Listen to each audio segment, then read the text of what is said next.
अस्सलाम वालेकुम गाइस, आज हम मौलाना तारिक जमील साहब से बयान सुनते हैं। हदीस सुना ये आयत उतरी मन जा बिल हसनत फलहु अशरु अम्सालिहा कि मेरे महबूब अपनी उम्मत को सुनाएं, एक नेकी करोगे तो 10 दूंगा।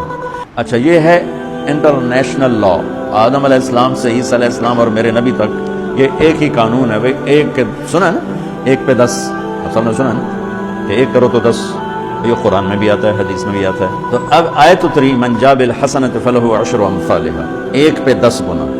तो मेरे नबी कहते अल्लाह बहुत है। आपने कहा नहीं या अल्लाह थोड़ा है, ज्यादा फरमा। रब्बि ज़िद उम्मती, तो मेरे अल्लाह ने दूसरी आयत उतारी मन ज़ल्लज़ी युक़रिज़ुल्लाह क़र्ज़न हसना फ़युज़ाइफ़ लहु अज़आफ़न कसीरा, कौन है मुझे कर्जा दे मैं कई गुना करके वापस करूं। ठीक है मेरे महबूब, नहीं या अल्लाह ज़िद उम्मती, थोड़ा और ज्यादा फरमा। अल्लाह ने कहा अच्छा चल, मसलुल्लज़ीना युनफ़िक़ूना अम्वालहुम फ़ी सबीलिल्लाहि कमसलि हब्बतिन अम्बतत सबअ सनाबिल फ़ी कुल्लि सुंबुलतिन मिअतु हब्बा वल्लाहु युज़ाइफ़ु लिमन यशा वल्लाहु वासिउन अलीम। अच्छा मेरे महबूब, आपकी उम्मत की 1 पर 700। तो आप कहते वाह वाह वाह वाह, तगल्ली बन गई।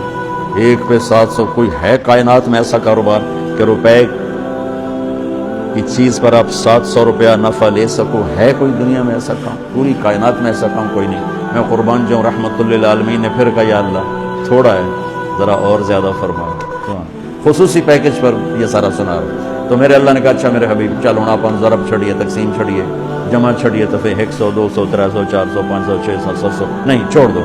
इन्नमा युवफ़्फ़स-साबिरून अजरहुम बग़ैर हिसाब। हाँ, इतनी मेरी शर्त है, जो आपकी उम्मत में सब्र वाले होंगे उनको बेहिसाब दूंगा। खुला चेक, जो मर्जी लिखना है लिख दो, 700 लिखो, 700 करोड़ लिखो, 700 खरब लिखो, जो लिखो, अल्लाह ताला कह रहा खुला चेक। ये इस उम्मत का मामला है अल्लाह के साथ, और अल्लाह का मामला है इस उम्मत के साथ। इस खुसूसी पैकेज में 15 शाबान है। 15 शाबान की रात, लैलतुल क़द्र, शब क़द्र, क़द्र की रात, ईद उल फितर की रात, ईद कुर्बानी की रात, जुमा की रात, ये वो रातें हैं जो पहली उम्मतों को अल्लाह ने नहीं अता फरमाई। हर रात एक जैसी थी,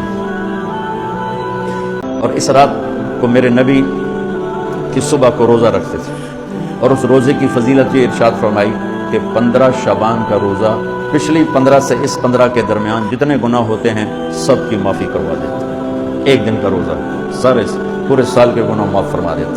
दूसरा, 15 शाबान में अल्लाह के यहाँ तो सब कुछ मौजूद है, लिखा हुआ है, लेकिन जैसे गवर्नमेंट बजट पेश करती ना पूरे साल में, ये होगा ये होगा ये होगा ये होगा, चीज़ों के रेट और बाकी सारी चीज़ों का ऐलान होता है, इसी तरह मेरा अल्लाह इस रात पूरे साल का ऐलान फरमाता है कि फरिश्तों की तरफ से फरिश्ते पूरा सुना देते हैं कि इस साल में क्या होगा, कहाँ बारिश होगी, कहाँ नहीं होगी, कहाँ अमन है, कहाँ जंग है, कहाँ बीमारी है, कहाँ सेहत, कौन कैसा वक्त गुजारेगा, कब मरेगा। कितने लोग हैं जिनके नाम ऐलान कर दिए जाते हैं कि ये इस साल मर जाएंगे, ऊपर उनके नाम का पत्ता उस पर निशान लग जाता है कि ये मुर्दों की सफ में है। वो नीचे हेरा फेरी कर रहा है, नीचे वो चोरी कर रहा है, डाके मार रहा है, रिश्वत ले रहा है और क्या कुछ कर रहा है, ऊपर उसका नाम मुर्दों में है, और फरिश्ते उस पर मुस्कुराते हैं कैसा बेवकूफ़ है, ऊपर मुर्दों में लिखा जा चुका है, नीचे ये बेईमानी कर रहा है, बदमाशी कर रहा है। तो अल्लाह के खुसूसी पैकेज में जुमा की रात है कि ये रात बाकी रातों से अफजल है, और ईद उल फितर की रात है, इस रात भी अल्लाह ताला की बख्शिश और माफ़ी के ऐलान होते हैं। बड़ी ईद की रात है, उसमें भी अल्लाह की माफ़ी के ऐलान होते हैं। और ये 15 शाबान की रात है कि इसमें अल्लाह के नबी ने फरमाया कि अल्लाह ताला अपने बंदों पे नज़र फरमाता है। और बनु कल्ब, ये एक कबीला था, बनु कल्ब, उनके पास जानवर बहुत थे, जानवरों में भेड़ें बहुत ज़्यादा थी। तो अल्लाह के नबी ने मिसालन फरमाया कि जितने बनु कल्ब की भेड़ों के जिस्म पर बाल हैं, इतने लोगों की अल्लाह बख्शिश फरमाता है। उन भेड़ों के वाल कौन गिने, एक दे गिनन बह जाओ तो पूरा महीना लग जाए। तो उनकी लाखों भेड़ें और हर भेड़ के जिस्म पर करोड़ों बाल। तो मेरे नबी ने मिसाल के तौर पर यह इरशाद फरमाया, ये एक मिसाल है कि अल्लाह बेहिसाब लोगों की माफ़ी का ऐलान फरमाता है।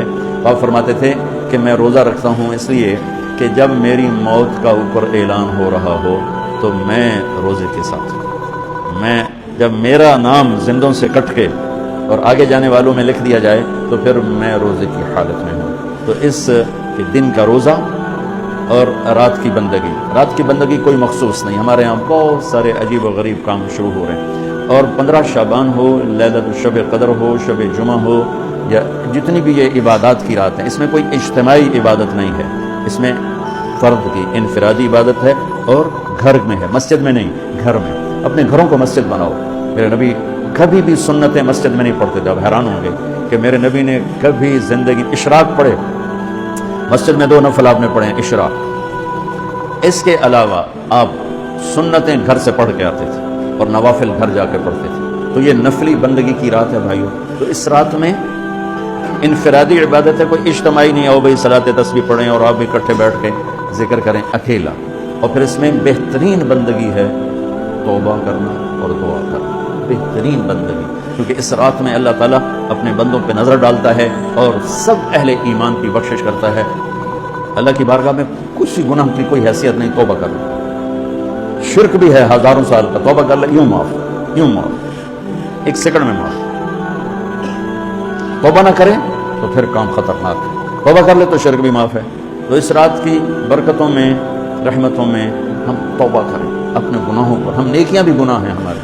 اور میں پھر سنا رہا ہوں، اس رات میں بخشش نہیں ہوتی شراب پینے والا، ماں باپ کا نافرمان، رشتہ داروں سے لڑنے والا، دل میں نفرت کینہ پالنے والا، تکبر کرنے والا، زنا کرنے والا، شرک کرنے والا والی دونوں، مرد عورت دونوں کے لیے چل رہا ہے۔ لیکن اگر کوئی بھی توبہ کر لے گا، لوجد اللہ تواب الرحیم، سب معاف ہوگا۔ بخش دے میری خطاؤں کو